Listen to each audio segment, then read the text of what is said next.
आणि मुलीचं शरीर बनलं. आणि मुलाचं शरीर बनत असताना एक सवाय नावाचं रंगसूत्र एकत्रित आलं आणि मुलाचं शरीर बनलं.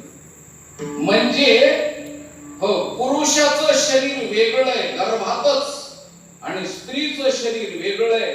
म्हणून माय तिच्या आईच्या गर्भामध्ये वेगळ्या रूपानं, कारण धारणा होताच असताना जन्मच माईचा वेगळा आहे आणि बापाचा वेगळा आहे. दोन्हीचं एकत्रीकरण होऊ शकत नाही. आणि तुकाराम महाराजानं आगळीकतेनं सांगितलं की तुम्ही संत माय आणि बाप कृपा.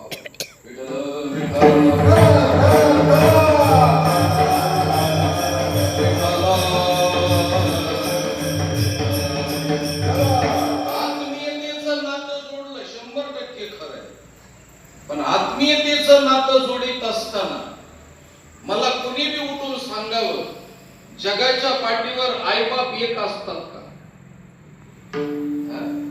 स्वभावात बदल आहे, स्वभावात बदल आहे, चालण्या बोलण्यात बदल. हो, बापाचं चालणं वेगळं आहे. हो, असा मर्दानी चालतो बाप. आईला बापासारखं चालता येणार नाही. जर एखाद्याची आई दुसऱ्या दिवशी अशी जर चालायला सुरुवात केली तर बरं वाटेल नाही. पण एखाद्या वेळेस आईचं चालणं बापासारखं बरं वाटत.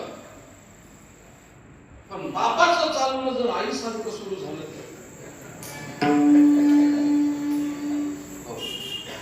तर बापाने जर असं करून चालायला सुरुवात सगळ्या गावात बिना स्वतःच्या भाकरी खाऊन वाट्यावर चर्चा होईल. हो, एकमेकाला फोन करून बोलून घेते लोक. आपल्या गावात घटना घडली आणि सगळ्या युट्यूबला, फेसबुकला, व्हॉट्सअपला बातम्याच होते नसू.